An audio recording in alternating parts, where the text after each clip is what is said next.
o'clock. I'll call the meeting to order and let's start with the Pledge of Allegiance. Pledge allegiance.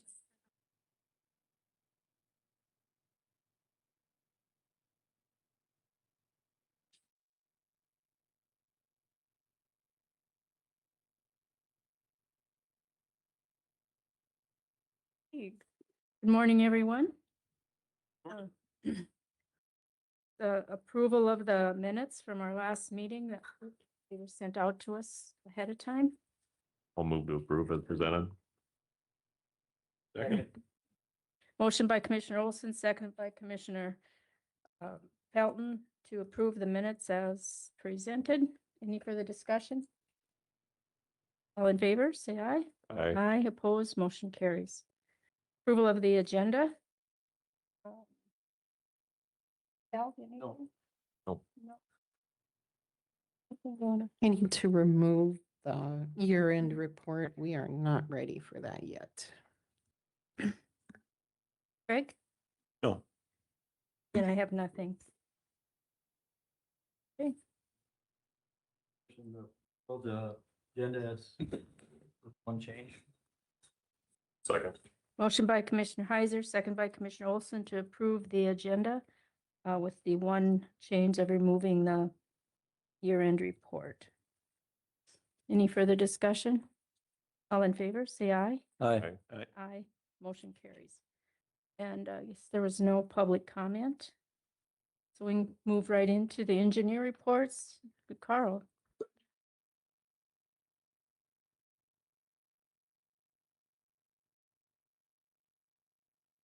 Good morning. Good morning.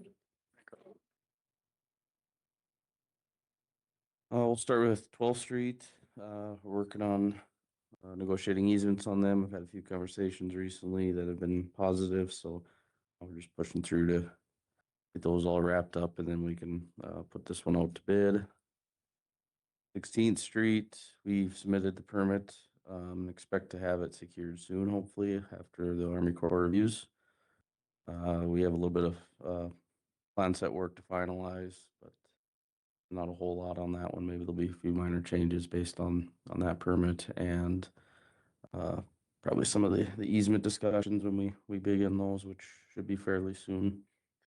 I do anticipate this being a bid this year as well and constructed in 2026. 20th Street, working through the final design.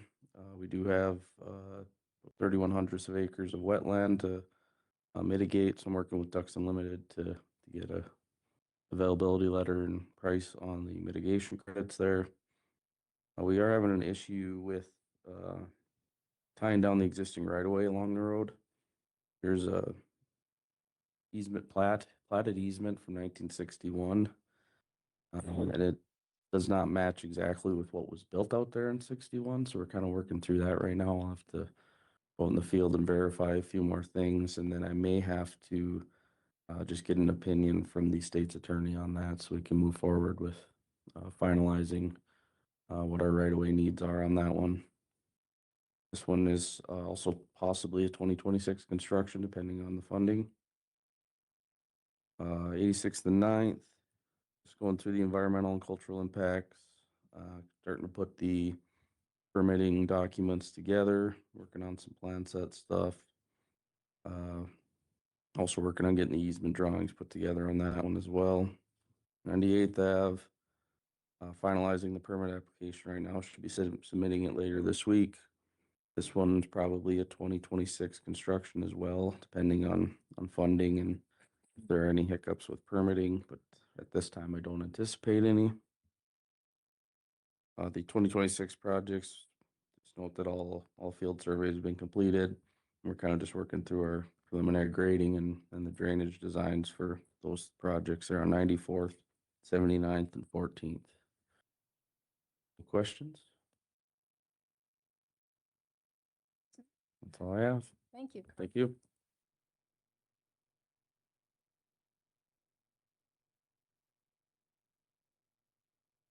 Hi, Commissioners. Morning. Morning. Have some updates for you here today. So I have 119th and 99th both up there as placeholders.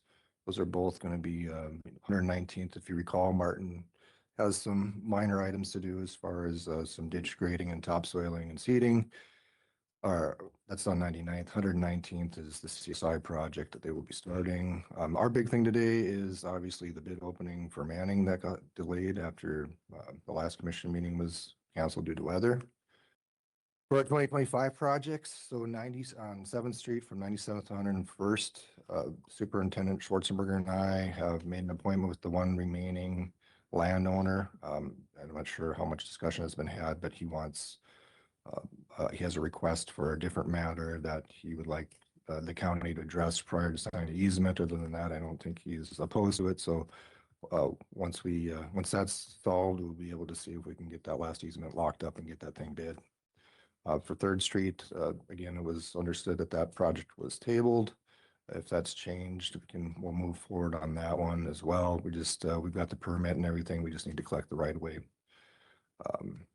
For 94th to 97th on 7th Street, that's the one where SHPO is asking Beaver Creek for more items. And that one's kind of in conjunction with 115th in regards to when cultural and wetland surveys can be done. They don't allow them to be performed during the winter. So spring, I'll have to go out there and get both of them.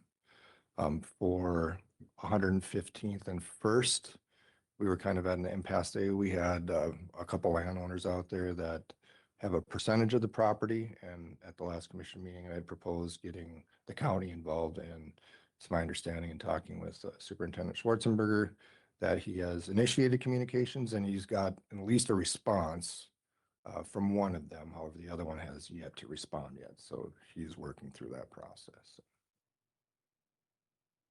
Any questions for me at this time? Other than that, I'll see you at 10. Thank you. Thank you.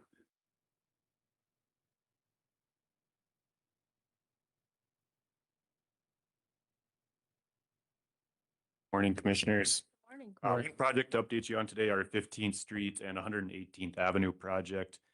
We were on a bit of a holding pattern for some of the environmental constraints on this site. We did hear back from our environmental sub-consultant that they do not expect any cultural resources to be an issue for this, that there won't be anything jurisdictional on those. So with that, we can kind of proceed with the existing road alignment on this project. We also submitted a jurisdictional determination request to the Army Corps for the wetlands that were delineated. They have indicated that the wetlands are non-jurisdictional, so no 404 permitting will be required for this project. So with that, we've kind of cleared those environmental hurdles and are meeting with landowners on right-of-way negotiations. We met with a couple of them already, trying to tie down the easements for construction and continuing design on this project. With that, if you have any questions, I'd be happy to address them. Progress. Yeah, absolutely. You Thank don't you. have to worry about a 404 permit. That's always good. Yeah, Yeah. definitely. Thank you, Great. commissioners. Thank you.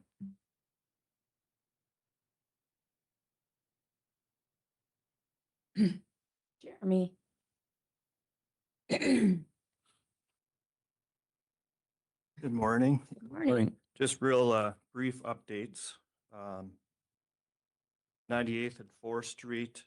We'll be sending in the final passment at the next commission meeting, which will just be the retainage. That's the only thing that's left to pay. Not a whole lot different on Pinewood Meadows or 3T, just some punch list items on those two projects. 10th Street, 113th Avenue and 7th Street, nothing's really happened on those projects, obviously.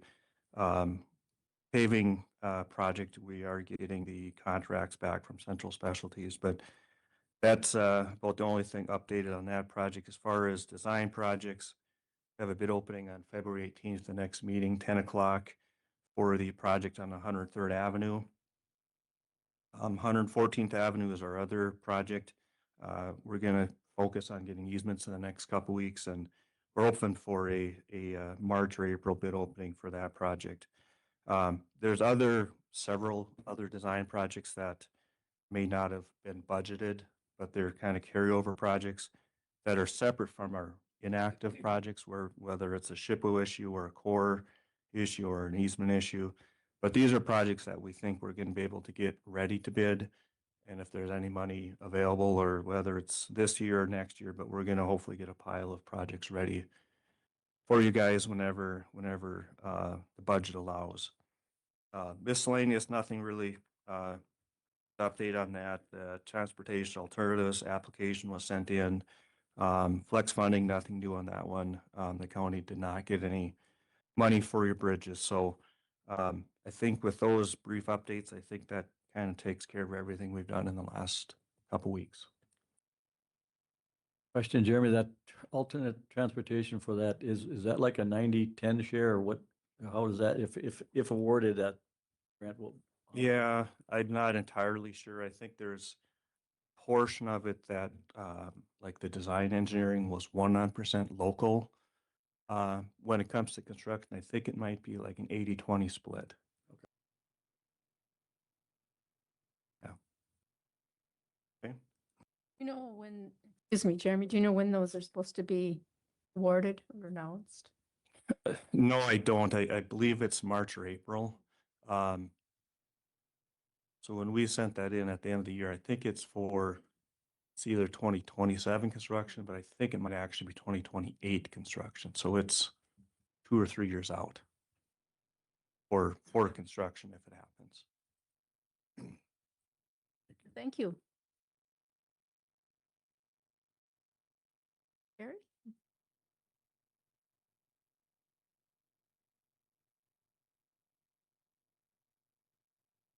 Morning. Morning. Uh, as of today, there is no utility permits again. And as far as the county, we're still all in score. Probably be shut down a few days when it's warm here now. And the Mackenzie Bay Road project, Brady's about 80% done with the plans. And he's hoping for a bid March 18th at the commission meeting. So I don't know if we need a motion for him to advertise, being that was already approved, or, I think it was approved to do it, so they'll just naturally do it okay. when his time's ready. We've already approved it, so. Okay, so he'll probably plan for bid opening on March 18th, so. So he coordinates with Sally for the time, Okay, yep. maybe other bid openings as well. And that's about all I have for you today. Any questions? Thanks, Thank you. Terry.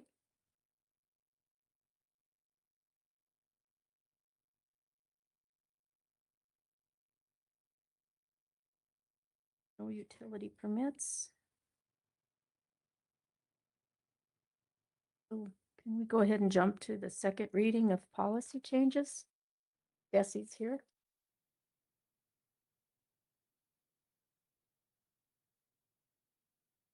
Morning, Commissioners. Good morning.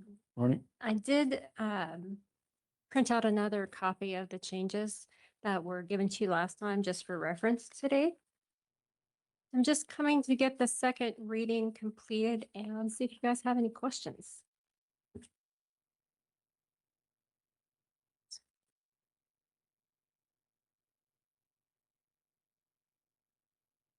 Questions?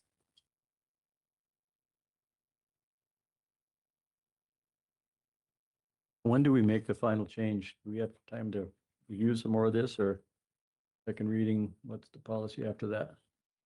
After the second reading, it becomes policy.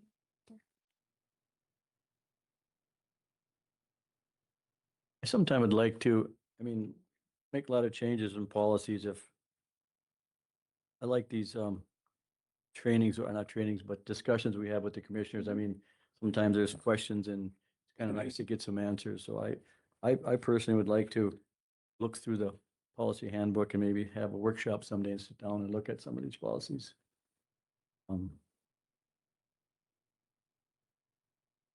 Well, one thing that we brought up in our last meeting was benevolence or Bereavement? bereavement. That that it was being abused, so I'd like to add in that that's moved to immediate family only.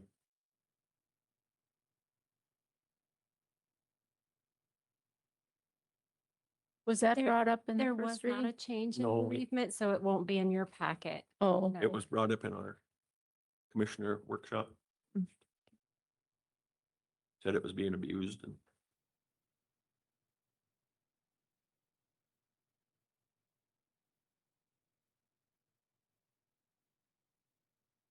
So that what you're proposing is immediate family. Yes, I mean, if they got a neighbor, they get a lot of vacation days. I don't think we need to pay them to go to every funeral in the country.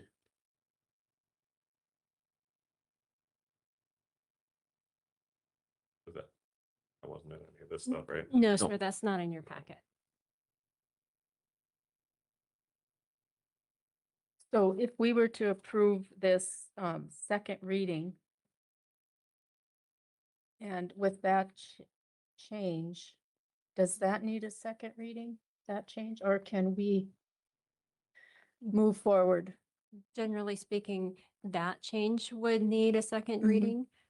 What we could do is approve the changes that were Mhm. recommended Mhm. and then ask the policy team to bring back a recommendation maybe to a commissioner workshop Sure. to talk through that and change that at a later date. You don't have to make all the changes at one time. I Okay. mean, we had it, we already discussed it in the commissioner workshop, so.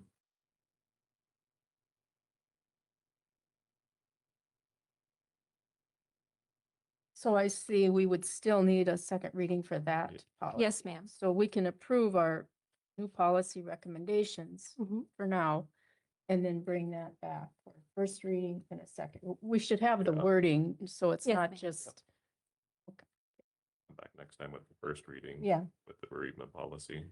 Yep. But then, so we can approve second reading. The ones presented, so Okay. I'd move to accept second reading of the policies presented today. Is there a second?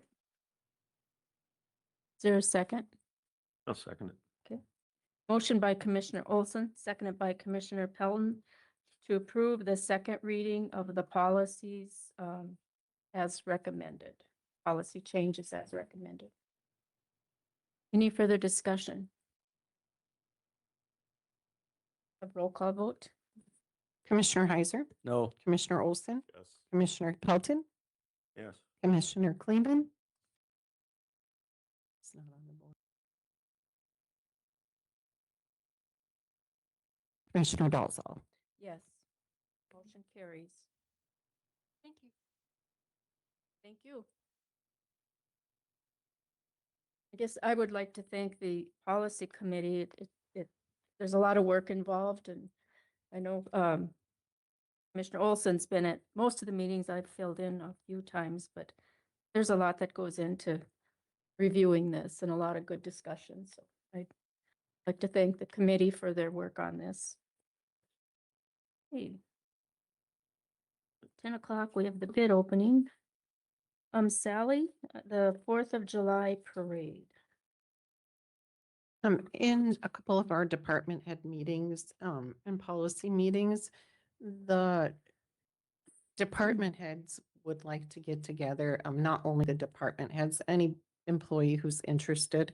We would like to do a 250th year commemorative float. And so we are asking for permission to do the float and get some funds to decorate it and do the T-shirts and things like that. What we propose is $1,500 to do that. So I would just like approval for that today. So, excuse me, Sally, do they also plan on doing the Dunn Center parade? So it'd be both Yes. parade? Yep, we will do any parade that they have for the 4th of July celebration this year. And we are going to, Jamie in the weed department said we could borrow one of their trailers and pickups, and she would drive for us, and we will do all the decorating and that's to get things for the kids, like the candy or bracelets, something commemorative for the public. I'd make the motion to approve the request for the 4th of July float. Okay. Motion by Commissioner Heiser, seconded by Commissioner Olson to approve the request for the July 4th parade for float and any further discussion? We'll have a roll call vote. Commissioner Heiser? Yes. Commissioner Olson? Yes. Commissioner Pelton? Yes. Commissioner Dalzell? Yes. Commissioner Kleeman?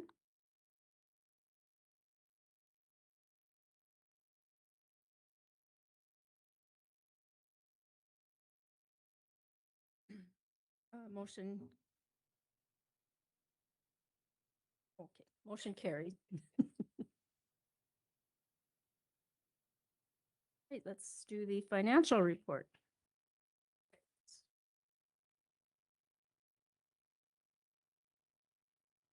So for January, New Year 2026, we ended the month with 109 million. And we did receive 2.4 million in our GPT gross production tax. I've kind of been watching that. It kind of seems like we're staying steady, so I kind of expect 2.4 for each month up until summer. Maybe we'll get a little better, but it's a kind of a rough projection. Our last one came in at 2.4 again. Yep. And our bank balance again is at 109. We did pay all of our road projects and everything is out of this already, so. And we'll be getting another in February, we'll be getting, I'm gonna say another 2.4, and then in March, I do expect that we'll get a federal mineral money check. So that'll be good.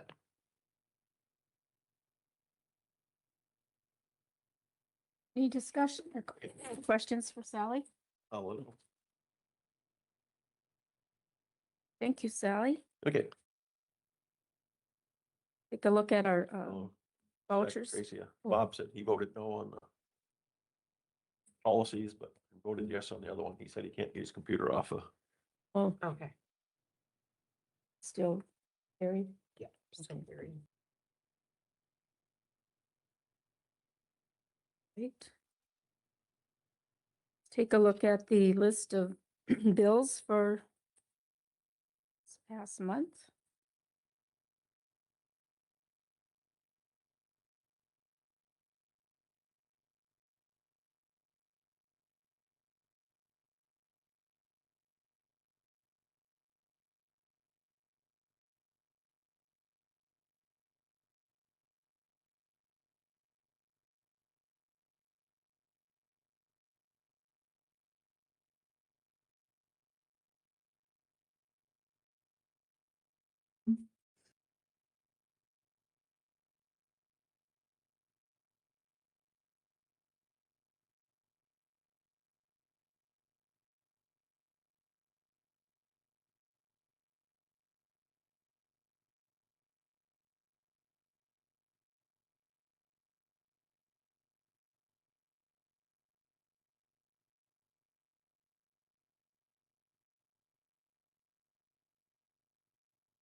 I'd move to approve the vouchers as presented. Is there a second? Second. Okay. Motion by Commissioner Pelton, seconded by Commissioner Olson to approve the vouchers as presented. Is there any discussion? Roll call vote. Commissioner Heiser, Yes. Commissioner Olson, Yes. Commissioner Pelton, Yes. Commissioner Dolzall, Yes. and Commissioner Kleeman. Yes, There you are, Bob. yeah, finally. All right. Okay, the motion carries. Well,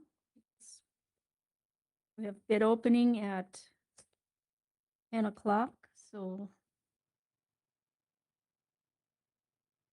moving right along this morning. Is Did there everything. anybody here? You want to do Lisa's? Lisa can, Do yeah, Lisa's? could you come up, Lisa? Yeah.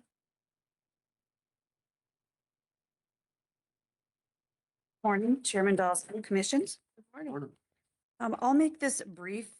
This year I attached a summary sheet to the supporting documentation that I gave to everybody.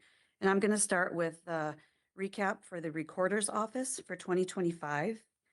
And basically I went by the receipts collected and my expenditures.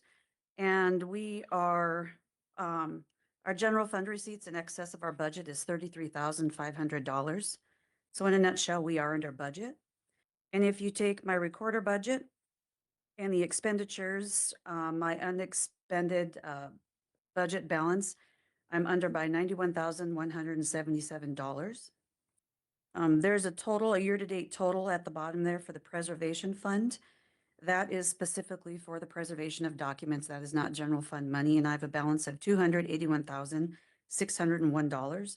And I will be using some of those funds to finish out my digitization project because I'm hiring a company to back index all my old documents. So I do have some money in my actual budget, but I also have that fund that is specifically used for the preservation of our records. At the bottom there, I have total recorded documents for 2025, 2,878 documents. That equates to 13,716 pages. And those are just recorded documents. That's nothing that's been filed within my office, like marriage certificates, coroner records, burial transits, or any other miscellaneously filed documents. One of the projects that I'm working on in the recorder's office is digitizing all of Dunn County's building plans. I've been working with Will. I've collected all of them. I had some of them already, but those are permanent records for the county, and they will all be digitized and in the recorder's office for safekeeping. Again, I have some supporting documentation. If you have any questions on that, you can let me know. I think it's important to note I included an ENDRIN report, and that'll tell you for the state, all the counties that are on ENDRIN, not everybody's on ENDRIN. The counties that are on ENDRIN, it'll tell you all the documents that they recorded, how much they got in preservation fund, and how much they got in copy fees. Dunn County off of ENDRIN alone received $88,248 in copy fees off of ENDRIN.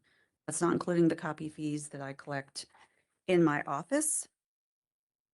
And if you look at the receipt totals, that's printed straight out of my software.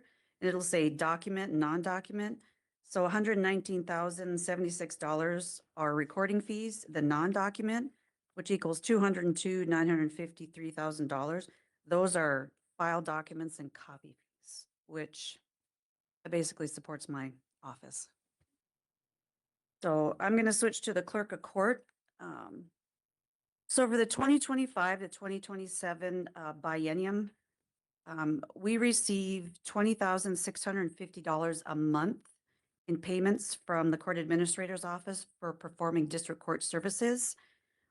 Sally got me some numbers. We collected $192,806 for the year. That is a little low because our $20,000 payment didn't kick in until July, based on how the biennium runs.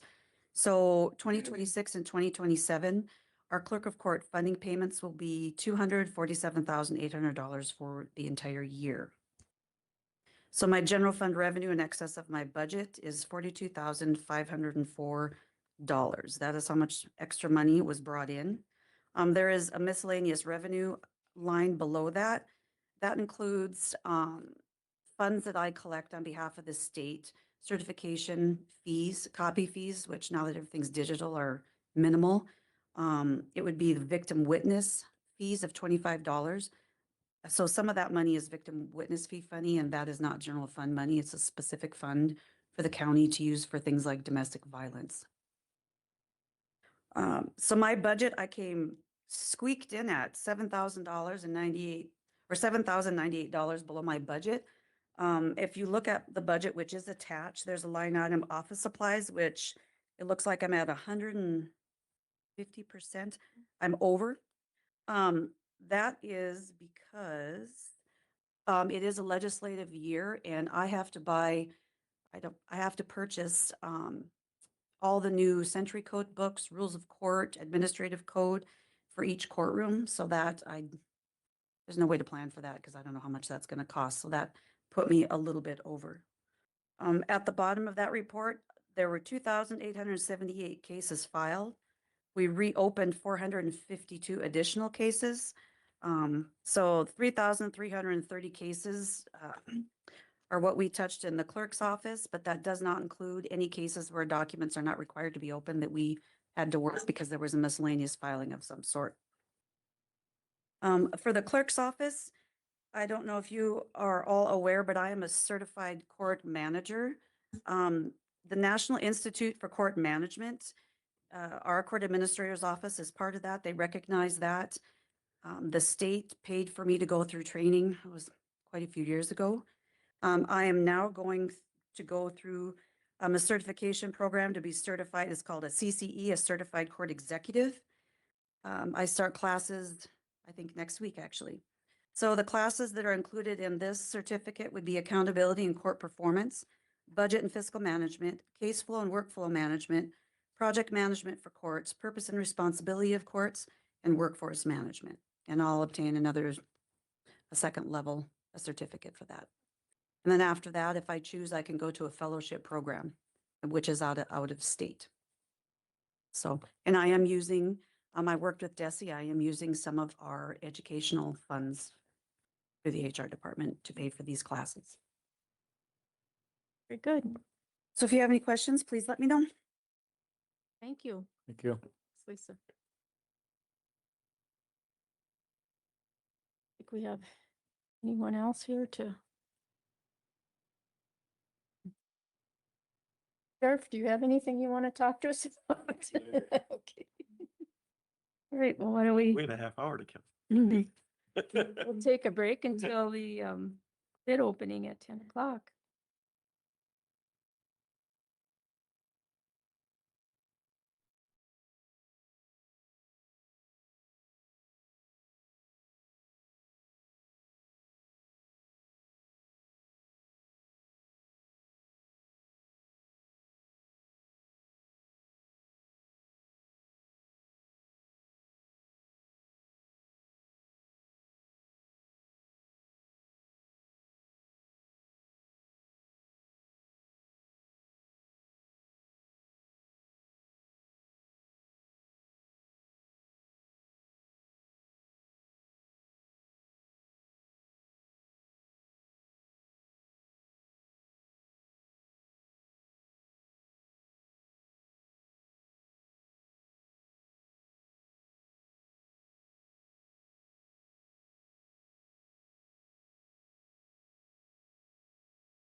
10 o'clock, we'll reconvene the meeting with the bid opening for the Manning Water System improvements.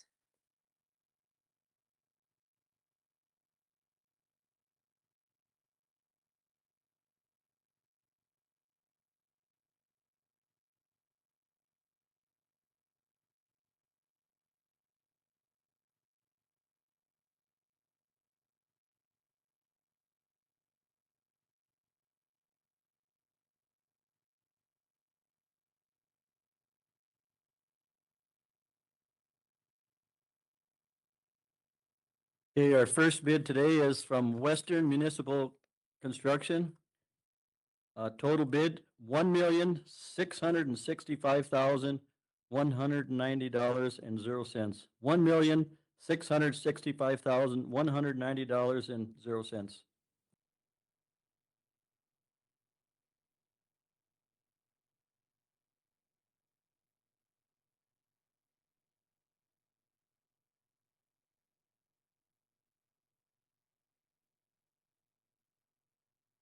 Your next bid is from JR Civil LLC.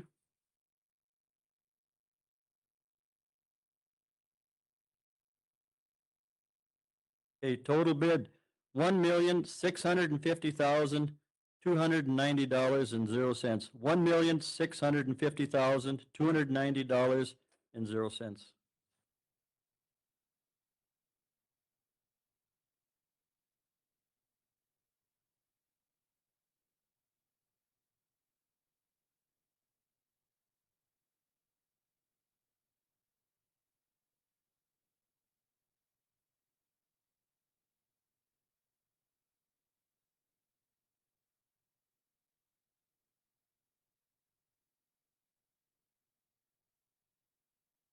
Your next bid is from Wagner Construction Incorporated, DBA Wagner Place.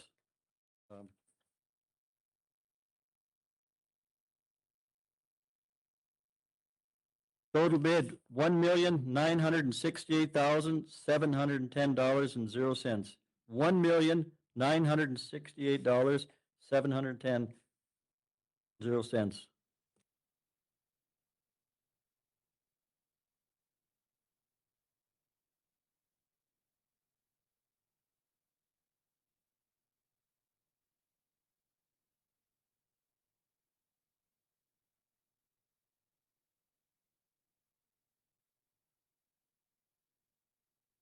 Our next bid is from BAK Consulting.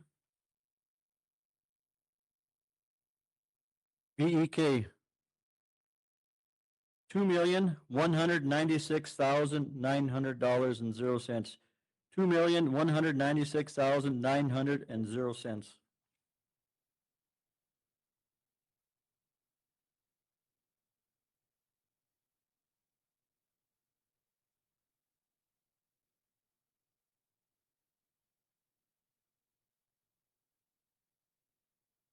Okay, our next bid is from JK Excavating Construction Incorporated.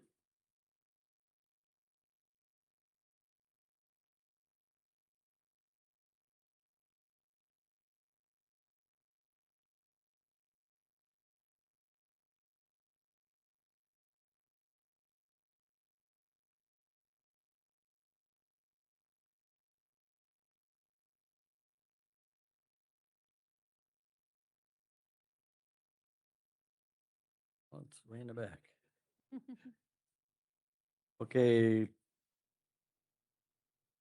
Total bid, $1,500,000, $500,300, $1,500,300.00. That's it. That's all the bids. Want to thank the bidders for submitting bids. And Darren will tabulate the bids and report back to us. Thank you, Darren. Guess who won that one? Me. No, exactly 1.5. I'm $300. All right.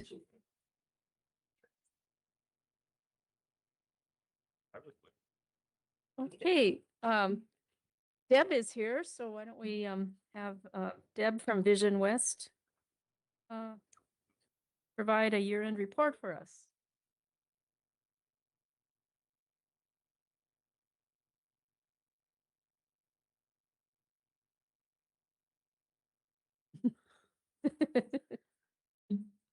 Feel the same about the mic as I did about coming through the security this morning. My knees they told me way down here. I told them that's because I'm way down there. Good morning. I'm Deb Nelson. I'm the administrator for Vision West ND. I have given you two documents. One is a regional plan update and the other is our annual report for 2025. For those of you who are maybe new to Vision West ND, most of you are not, but if you are new to Vision West ND, Dunn County has been a great supporter of this organization since the inception. We've just entered our 15th year, and we're very proud of that. It was time to do a regional plan, update the board, spent quite a little bit of time on this. Was accepted and approved by the board of directors. It still needs to be ratified by the consortium, and that will happen on Thursday next week. But it's given to you. We don't anticipate any changes. And not going to go through it. I'm going to let you take a look at it. Our original plan was completed in 2014. We updated again in 2018 and now again in 2026. So the regional, what it is it outlines our priority areas that the consortium has identified as being the most important for us to work on. We are a sister organization of the Western Dakota Energy Association. They're the money organization, they're the lobbying organization, we're the educational organization that provides a lot of the information on the same kind of topics that WDEA has. What I'm here today, though, is to talk a little bit about our annual report for 2025. We've had some significant progress. For the first time, I think ever, I'm not here to ask for support from Sally for grants or to the commission for dollars. Instead, I just really want to acknowledge Dunn County's support. You'll note that Sandy Rohde is our current president. When her term is done as president, Tracy Dalzell will be stepping in as president. And we just appointed Sally Whittingham to fulfill one of the terms that was vacated by one of our directors who has resigned. So Sandy has a letter in this region annual report. We do cover 20 counties, again, the same counties that WDEA provides. Our overall board of directors is listed, and that gives you an idea who and where they all are.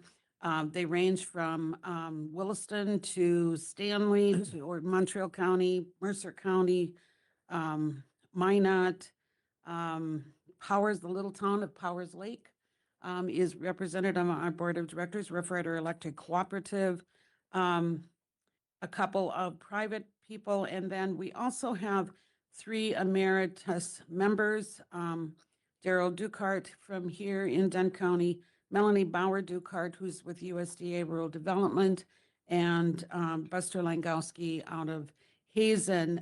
They were all early members who helped found the organization. An overview of our committees.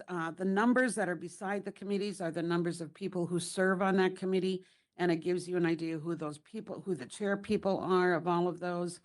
I wanted to point out that we have new members. We had a lot of new members this year, and we're very pleased about that. We're apparently making some sort of headway with our membership, and that's good to know. We did have a 25% increase in our membership over the year before, which is pretty significant for us. We've had several workshops. One of our major conference that we work on is our Behavioral Health Summit. That's held in June every year, and it brings in anywhere from about 125 to 150 people from Western North Dakota. And we are in the midst of planning that now with our behavioral health. October 28th of this year and it's going to be in Killdeer. And we do bring in a pretty large number of people who attend that. I know Commissioner Pelton, you've been at them, and we do doing is pulling together energy representatives and landowners together to try to work on some of the issues that both have and try to work that out. We do participate in several organizations ourselves, and those are listed. And wanted to want you to know that we do try to get out and about and participate in several of the conferences around the area. The largest one, of course, that we do participate in every year is the North Dakota Association of Counties. We've had some community support. We had over $68,000 in sponsorships. We have sponsored ourselves 2 organizations, and then we have set up booths at a variety of different workshops or conferences to get the word out. This past year, for the first time, we started some podcasts. We're hoping to get some additional funding to be able to keep that going. And they are on a YouTube channel that is available to anybody that wants to see them. One of our major projects this year actually was an initiative of our president, President Rhodey, and that's our Petals of Strength. The Petals of Strength is a tribute to people who have either suffered from mental illness, substance abuse, suicide, and families who have been affected by behavioral health issues.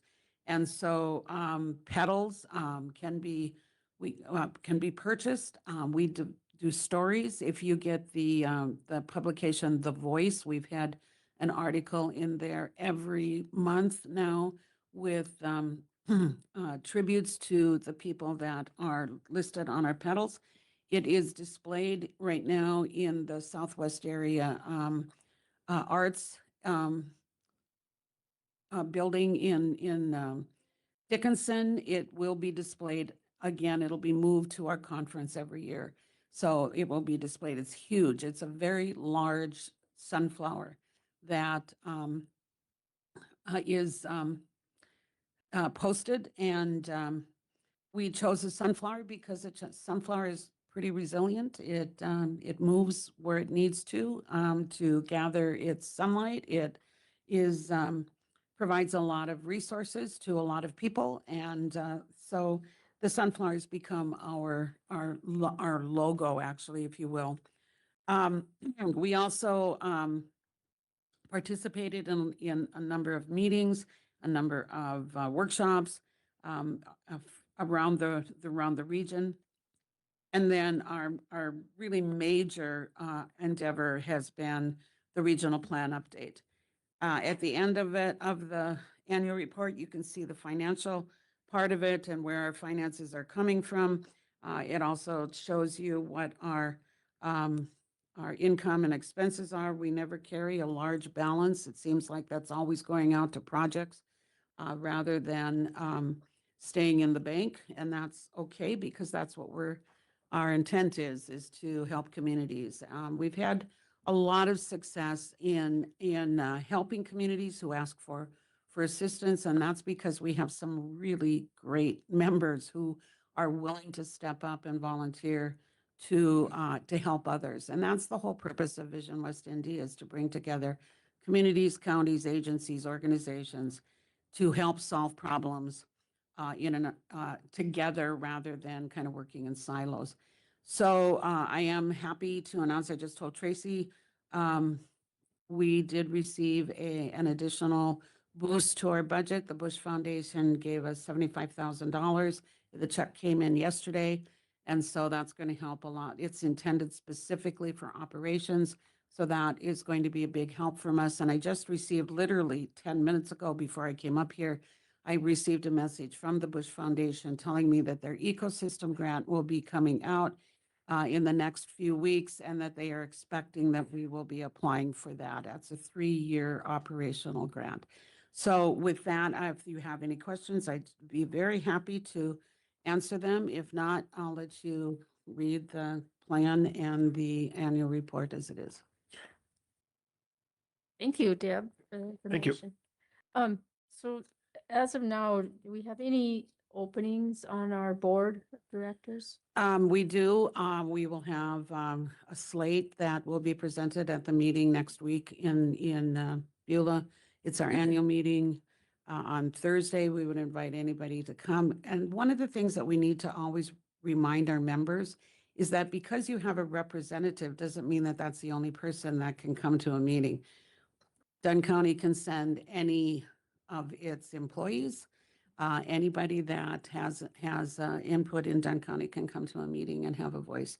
So we're always happy to do that. So anybody who wants to come to our annual meeting next week, we will be electing 3 new board members. Actually, no, I take that back. We're going to be electing 2 because Sally was appointed to fulfill a position. Oh, I'm sorry. I'm a week off. It's the 19th, the annual meeting. It was in January. It's always in January, but because of weather, it was postponed. Like a lot of things.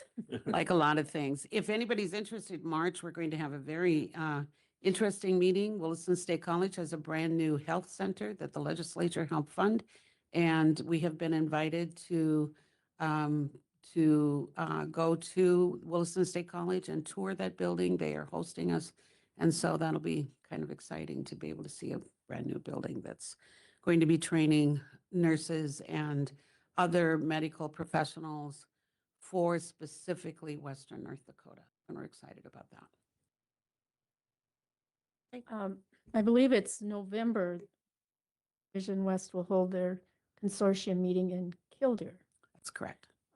And we're co-hosting it, the county and the city.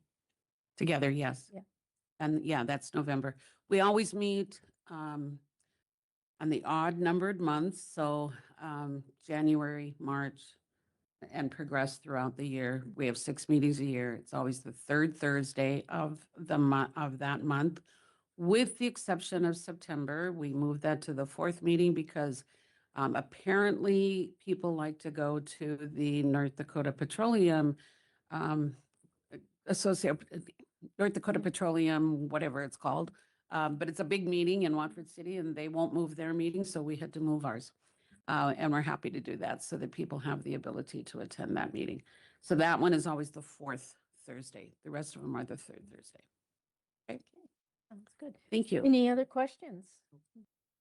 Well, thank you for coming up. And thank you, Dunn County, for your tremendous, considerable support that you've given us from day one. We appreciate it.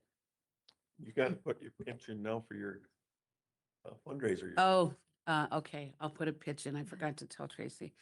We have 2 sports boards that we are trying to fill for the Super Bowl on Sunday. We have a few slots left. So if anybody's interested, I'll be here for a while. Thanks. Thank you.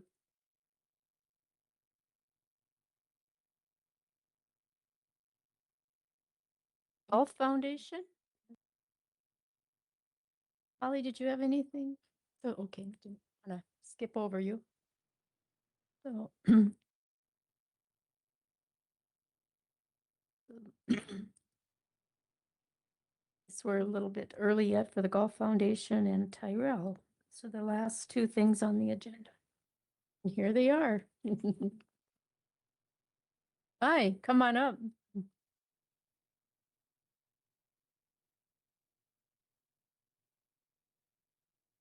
Thank you.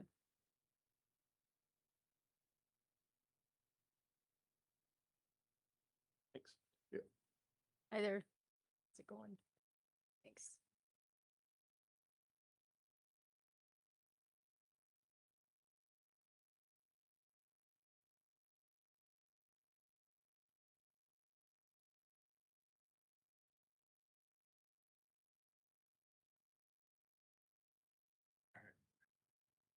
Good evening.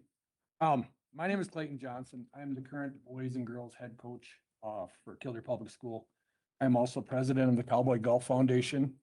We started this about 10 years ago. I'm joined here with Jeremy Bird. He's the vice president of the Cowboy Golf Foundation. Our foundation mission is to strengthen our community by giving youth the opportunity to learn, play, and grow through the game of golf.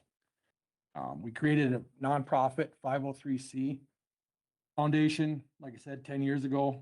To date, we have given over $30,000 of scholarships to every boy and girl golfer that graduates from Kildare Public School. We also pay for all of their memberships to Medicine Hole Golf Course. To date, that's in excess of $50,000. We give back to the community like churches, as well as other clubs to the within the school and the community. Lastly, we supply both the boys and girls golf team with equipment and clothing they need to be competitive. We appreciate your giving us the opportunity to speak today. We are here to present a forward-thinking proposal that transforms an underutilized city-owned building into something vibrant, revenue-generating, and community-focused, a modern-day facility. As we all know, one of the ongoing challenges is to ensure that every city asset is being used to its fullest potential. The building we're discussing today has strong bones, solid infrastructure, and an ideal location within Kildare. But it's no longer meeting the needs of the residents at its current state. Rather than allowing it to sit idle, demolishing it, or continue to drain resources, we have an opportunity to reimagine it into a space that brings people in, supports local activity, and gives thriving community a resource that's long overdue. So there's a few things here, just a couple bullet points that you guys can read through and look at, but just kind of touch a base. So when we started this foundation, there was a big need for our youth. There was a lot of kids that wanted to play golf, but there's really no facility besides the golf course, and there's really nothing at the golf course to really support these youth as well. And so our focus has been on, providing that structure for it. And as we've done this, like when we've gone to, when we do practices in the springtime, because that's when golf is for North Dakota, we all know how the spring is. It gets pretty nasty weather at times, and honestly, probably about 60%, 50% of our practices are indoors, and there's nothing at the schools, there's nothing at even swing cages or anything that we can go do. So basically it was like, hey, we're going to go lift weights and we're going to talk the theory of golf, which I don't know how you implement golf, but it can be difficult, So as we were discussing, we wanted to put a little facility together, and the school doesn't have room. We looked at a couple of other options, and just, the city approached us with the firehouse there, the old firehouse right there on Highway 22. And as we started developing the process of getting this together, our main focus is the youth. However, we've had so many people in the community reaching out to us that this is going to be something that would be really fun for everyone in the community. Winters are extremely long up here. There's a lot of individuals in our county, in our community that play golf, that would like to play golf. Sometimes work schedules don't come and play with that. And the more that we have gone down this road and even talking to the city, we've gone from 100% supporting our youth, but now we want to support our community with this as well. Have an opportunity for individuals, regardless of what time of the day it is, it's going to be open for members, for people in the community to come in and hit golf balls. Our proposal is there's going to be, starting out, there's going to be 4 the latest state-of-the-art simulators. They're not a low-end type simulator. They're extremely nice simulators. In fact, some of them are similar to what this curvature is. You actually have a curvature. You feel like you are actually in the golf course and how it's set up. The technology behind them, the things that it records, the things that it benefits with them, but also at the same time, it'd be a staple for our community, just having events there too. companies going in there and having events. Like there's gonna be like 15 to 18 TVs that'll be set up along with, the simulators. Like this weekend, we have the Super Bowl coming. There could be a lot of people that go in and have a Super Bowl party or something like that. The Parks and Rec, have like movie nights with the youth, with the kids in our community, and there's a lot of kids that show up. The same thing that that's been kind of thrown at us from them is, one of the simulators set up for one of those movie nights, especially in the wintertime. It's hard to, get through some of the stuff. So as we've gone through this, we've experienced a lot of added expense trying to get this up off the ground. And so as we're doing this, this is why we want to come to the county and kind of present this, for a support in helping something really good for our community come together. So, the momentum behind this and the individuals that really would like this to come in is pretty awe-inspiring in my eyes, just how many people that really would like this to come in. So our proposal is to help bring a facility in and bring something into our community that will be fun for everyone and have an opportunity for people to come and play, for youth to have a place, a safe haven for a place for kids to come. This will not take away from our golf course that's in Killdeer or in Dunn County. It'll add to it. So giving that more support, but And just reaching out to different coaches. I could coach the boys in the spring and the girls in the fall. This would be the biggest golf facility in Western North Dakota. So Dickinson High, John Spry there, he's the head coach. My son attends there, and he's actually reached out and asked if this spring it would be up and running due to they go to the West River Community Center and they have 12 kids on one simulator. You can't function in normal practice. So we'd have different communities as well utilizing this as well. On bullet point 13, just to give you an idea, to date, we have raised over $120,000 in various sponsorships from different sponsors. The Cowboy Golf Foundation has been waiting for a day like this. We are investing. The city is on board with donating the building, renting it pretty much rent-free for us, $1 a month, and then all utilities paid as well. We're just asking that to see if the Dunn County would be on board as well, so we can truly something great.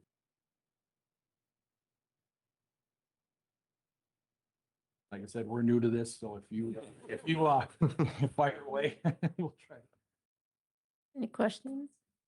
I guess I would say that maybe, as far as a county government entity donating directly to something like this, that maybe we could work through JDA, or JDA could, Carrie's in the room, but there's sometimes limitations to what we can give to. Government is one thing, government related, but that maybe, I think this is great. It'll be great for the community and not just Killdeer, all of the county and region. So I'm supportive of the project, but I wonder if something JDA could look at. That's kind of where I'm at too. I've received numerous phone calls and I get it. Kids, I have 9 grandkids. I want things for them to do as they get older too. But as we listened to our engineers report this morning, we're cutting projects. We cut our road budget, for road projects. And I think it's important for the county to keep our roads up. So I just, in question, like Tracy said, is this a direct to the county? I mean, it's if there's another alternative, but I think for the county just to jump on board with it, I would kind of have an issue with it because, like I said, we're struggling for road projects, and if we have the funding, so it's, sizable amount. So that's how I might feel about this. I'm thinking too that maybe the county working with the city with some kind of a joint powers agreement or through the JDA, working with the city, that maybe something could be worked out. There's one other thing too that I've got little concerns about. I know, was it the last meeting when they come in and discuss the county helping tear down the, I guess, social services part of it, but I think there was some question, the stability of the wall that's in between them. I mean, so, I mean, let's say we go ahead and all of a sudden that wall needs more structure, or, I mean, maybe it'll stand on its own. I don't know how it's footed, or I don't know how it's supported, but I know there was a question about how's the wall between the two gonna stand, so I don't know if there's any answer to that or not. So the answer to that question is, there was an ambulance bay that was kind of between the social service and that. They're gonna have to remove the ambulance bay, but the actual fire shop is a stand-alone Yeah. building. Yeah. All right.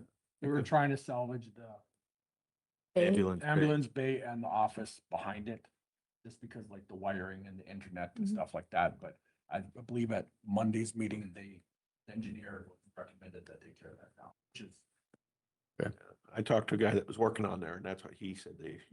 yeah, We're gonna have to get rid of that. yep. Yep. So, I mean, that wasn't in the initial, what you see right here. That was just gonna be separate, and get revenue from this was gonna add on to that. But right now, the fire hall is in the proposal that we in front of you. That will help us tearing that other building down. We don't have to worry about a wall and Yep, Yep. yep. That's good. Should be a simple process there. so. Are you guys paying all the labor or is some of that being donated? For the, in the inside, you mean? Yes. The most of it is ours.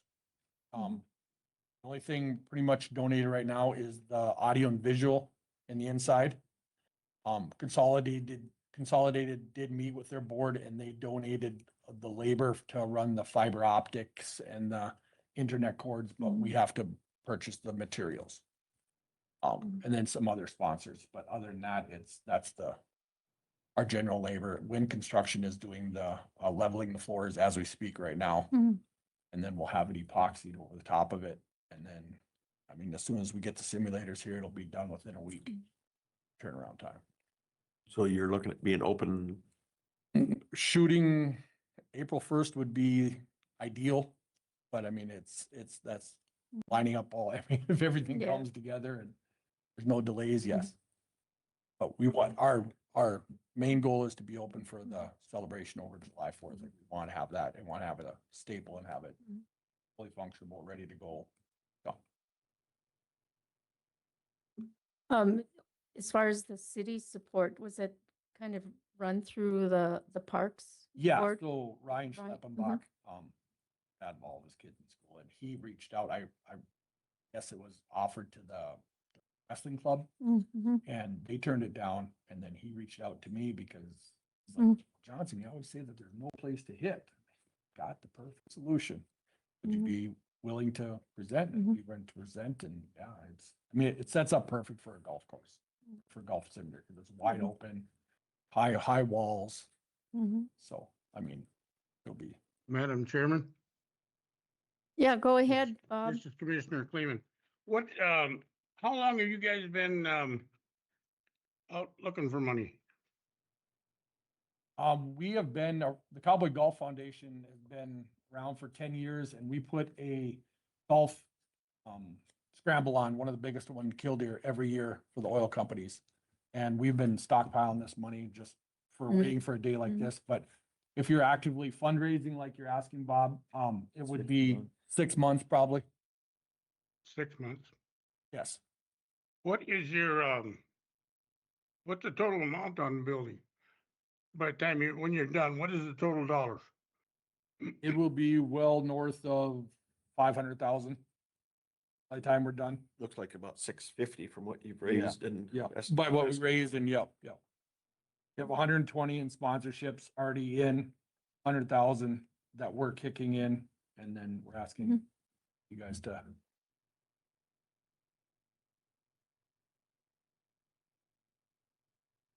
There's some leveling with the concrete that has to take place inside the shop. There's definitely some construction that needs to go on. Restrooms, bathrooms and stuff like that. Paint. And then just, I mean, in general, like, the last thing we want to do is spend money on something that isn't really presentable. Like, I don't think we want to be a part of that. And as much interest as we've had from everybody in the community and communities, like Hazen, Beulah, Dickinson, all of these individuals, like, it just, we want to have a facility that's going to be good. We walk in there and our goal is that the firefighters that were, operating out of there don't recognize the building when they come in, so. Comments? Sure, thank you for coming in and, Definitely. might be. JJ's in the back of the building. Yeah, visit with Carrie and maybe, something can be worked out Okay. between the groups, but appreciate you coming in and I think this is be a great addition to the community. Thanks so much. Thanks. Madam Yep. Chairman? Go Tracy, ahead. Yes. Have you guys went to Hazen and Beulah on this or not? No, we Like have not. outside communities. No, we have not. Okay. It's just their schools that have had interest in coming in and having their practices and stuff. Mhm. So in Now- Dickinson, Would that be open for, like, say if Hazen wanted to come up and practice one night of the week or something, would that be open for them? Oh, yes, Yeah. for sure. Yep, we up. Okay. That's what we want. I mean, the Killdeer golf team would get first Priority. prior dibs on it, and then they, like, Dickinson said, well, we'll rent it from 7 o'clock till 10, whenever it's bad weather, and they'll bus them up here. My son would be on that bus coming up here, so it's, like I said, they only have one facility in Dickinson that youth can actually hit on. All the rest of them are in bars, over 21, so you can't. Yeah. Even their golf course doesn't have anything. well, so. and the fun thing is like all of our golf courses in this area are on those simulators. Yes. And so these kids can go play the courses they're going to be competing in. So it's nice for all of these schools to have that opportunity. And then, there is simulators down in Bismarck, like there's leagues. We're going to have leagues and stuff set up for adults and probably for youth. I mean, that our push is the youth. So there's leagues down in Bismarck that have these simulators so they can play against those guys and And the other thing Pretty is cool. with the 4-day work week or school week next year, at the school, this would be an avenue for kids or an outlet for kids that are looking for something to do on a Friday during the day where, rather than sit at home, they can come down. I mean, instead of playing golf, you can play volleyball, you can play soccer, you can play hockey, you can trap shoot on these. So the traps club could come down and practice there. So, I mean, a lot of different avenues for this, but So it's not just a golf simulator itself. no, it's set up for golf, but then yet, you can go on there and you can have a hockey. I mean, the hockey, you can go on and go- Dodgeball, yep. it's interesting. My kid was Hockey. playing beer pong. They have beer pong where they're in the cups and they had cornhole there.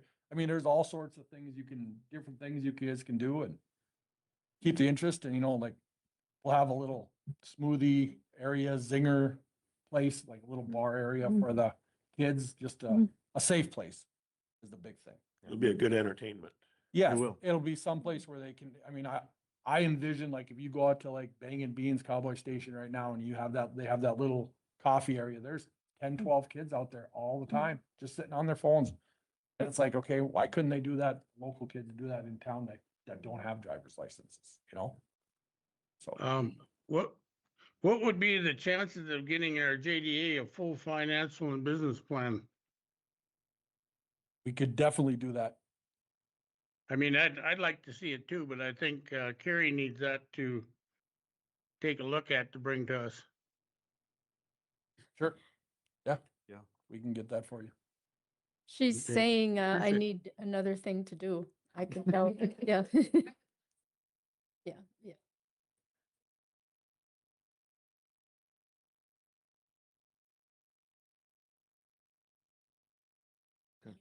So, yeah, it'd be good to have That'd be a great. conversation and, For sure. yeah.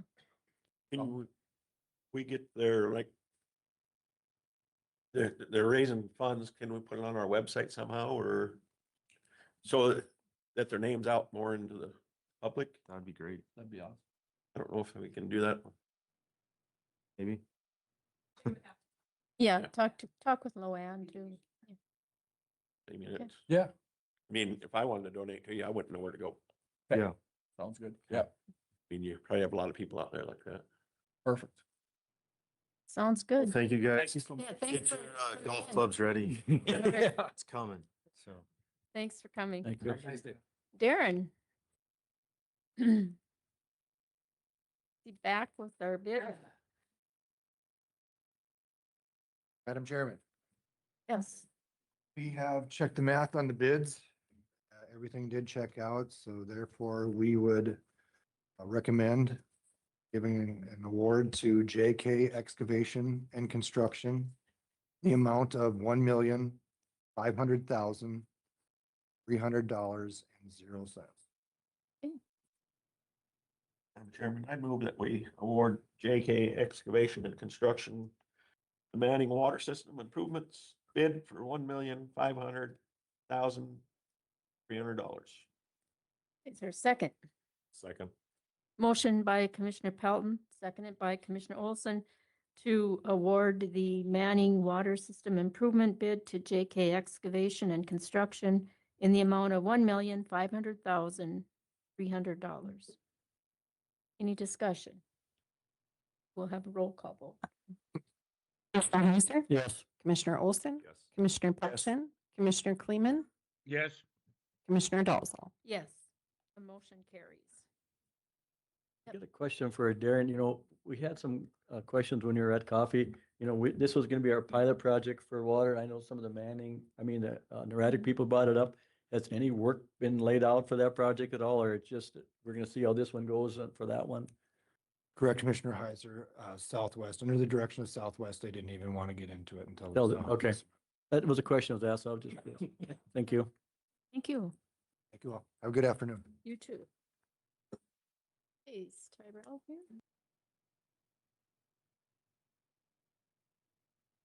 There he is.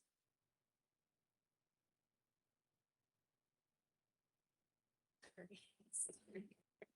She's listening. Yeah. Good morning, Tyrell. Good morning. Thank you for having me. Thanks for coming. So we do have a video that's going to play. It's going to be just a moment, but I'll just give a little background on what I'm going to be talking about today. So early 2025, hey, Luann approached me about the 250th celebration and how we can best elevate that celebration because it's a milestone year for Dunn County as a whole. And so we started working on that. We got some groups together.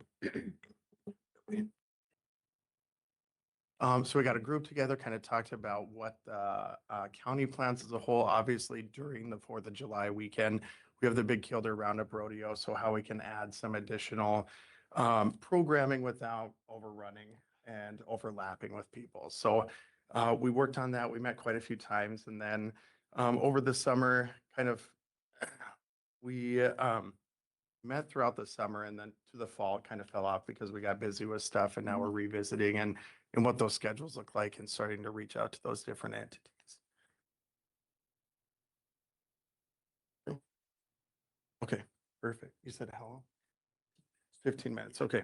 So I'm just gonna have this play in the background. So, but so for what we're looking at as far as the more City of Kilder focus event is kind of a kickoff event for Wednesday, July 1st. And so what that would look like, what we have planned is an event that would happen in North Prairie Park. We have food trucks planned, beverages, and then we would have a band that would be playing. Would be the addition of different, becoming more popular across the United States. We did have one last year, and we planned one over the 4th of July in Medora. And specifically, there aren't any promotions and so that would be kind of push to our area. Here comes the countdown, team. 5, 4, 3, 2.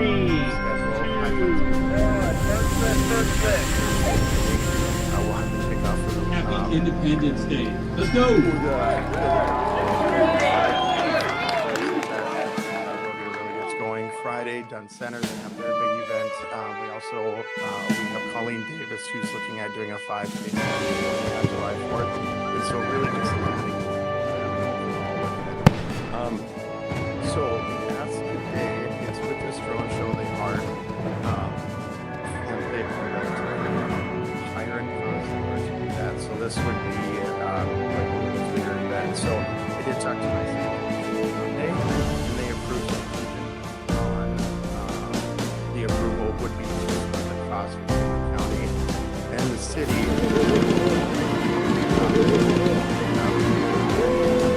But they approved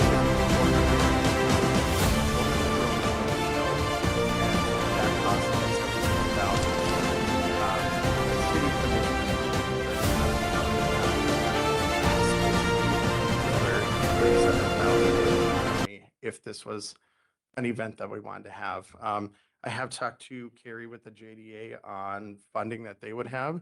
They specifically have funding towards this event that would go towards the marketing of it. So we can really push it out if we decide to do this, so we can get more people from the area. It also has the potential of bringing people in earlier for the Killdeer Roundup Rodeo because we would have a big event the night before that rodeo really gets going as well. But where will you hold this at? So it would be at North Prairie Park. But these go up so high that you would be able to see it pretty much from anywhere in Killdeer. The actual food trucks, beverages, and the band would be at North Prairie Park there. And that's where the show would launch from. Will that be in conjunction, like, I think out at, for guys at the rodeo grounds, you could probably see that too. I don't know, is the rodeo the same night or no? So they do, I forget what it's called, but they have a minor, some, Barrel racing or something going on the night before? I'm not sure exactly what it is. They do have stuff going on, but it doesn't Okay. last very late. Okay. And they wouldn't have a night show like that. But my question was, if you're on the hillside, could you see it from, if it was during this, but if it's not, it's not a bit, I just was curious. Sure. Yeah, you should be able to see it from anywhere.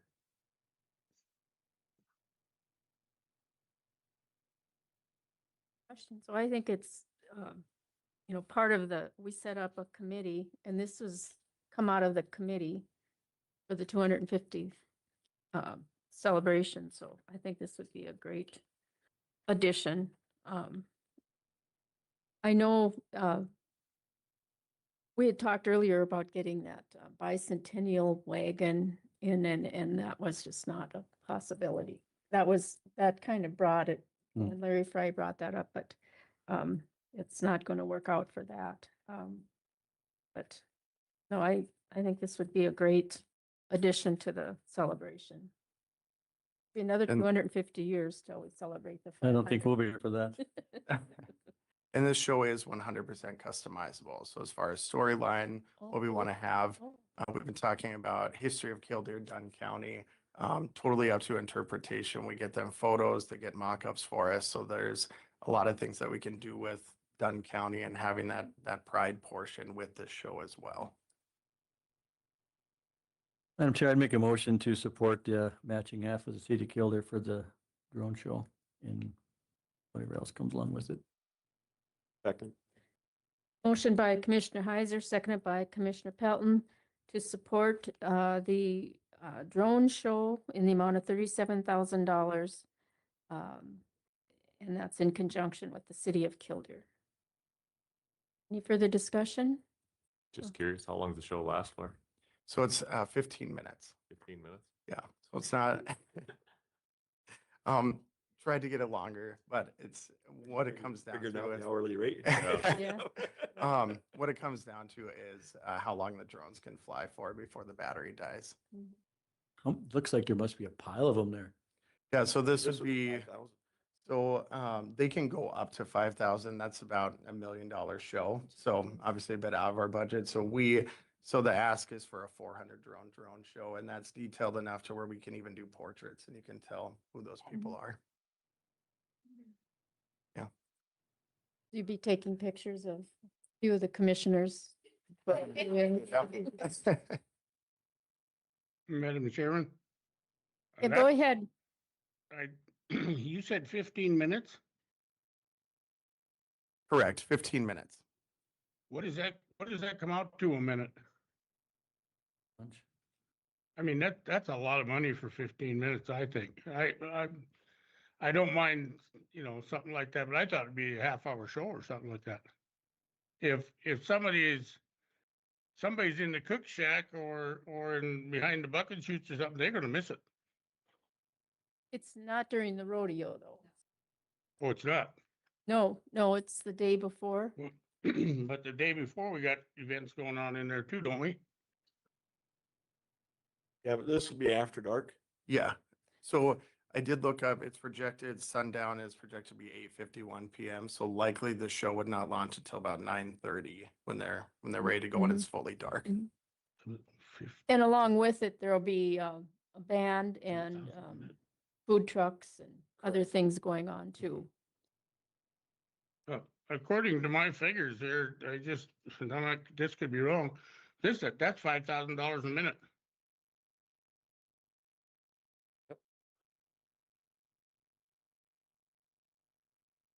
Okay, so any other comments? We'll have a roll call vote. Commissioner Heiser? Yes. Commissioner Olson? Yes. Commissioner Pelton? Commissioner Kleeman? No. Commissioner Dalzell? Yes, the motion carries. Thank you for Thank coming you. in, and thanks for the committee for their work. Yes, and appreciate it. as we get the show built out, I'll be sure to make sure you guys have updates as we get closer. And then work, with Carrie on some of the and Luann on communications and publicity to get the word out. Absolutely. Thank you. Yes, thank you. So did we reach the end of our agenda? Keep losing mine. Do I just unplug it? Here it is. Anything else for the commission to consider? Make an announcement. They had a open archery shootout at the Mountain View complex last night. They Oh, had awesome. 25, 30 people showed up and sounds like everything went really well and everybody had a good time. It's great. Good to hear. And